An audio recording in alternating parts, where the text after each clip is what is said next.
Hello বন্ধুগণ, ভিডিওটা শুরু করেছিলাম সন্ধ্যে থেকে।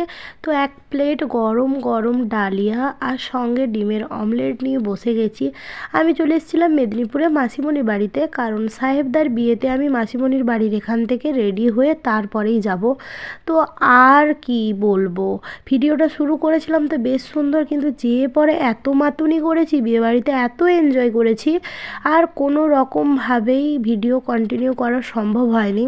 কারণ ওখানে পৌঁছে যাওয়ার পর এত মানুষজন, এত ভিড়, আর সবার সাথে এত হই হুল্লোড় করছিলাম, এত নাচানাচি করছিলাম। সঙ্গে তো আজকে সাহেবদাও ফুটিয়ে নেচেছে আমাদের সাথে।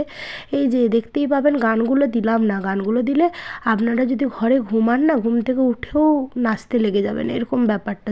মানে সেই লেভেলের মজা হয়েছিল। গানগুলো দিলাম না কারণ কপিরাইট উঠে যাবে, এই এক সমস্যা। এখানে যতজন ছিল সবাই খুব ফ্রি মাইন্ডেড, সবাই খুব ভদ্র মানুষ। এই সব নাচানাচি দেখে কেউ কারোকে অভদ্র বলে আবার কমেন্ট করবেন না। সিরিয়াসলি সকলে খুব ভালো ছিল। আর আমাকে জয়দীপদা ভাগ্যিস ওই চুইনগামগুলো দিয়েছিল, আমার কি গাটাই না গোল্লাচ্ছিল। আমি তো গোটা বিয়েঘর নাচতে নাচতে চুইনগাম খেয়েছি, এমন চুইনগাম খেয়েছি, সাহেবদার একটা কেউ রিলেটিভ এসে আমাকে আবার বলছে তুমি কি চেবাচ্ছ।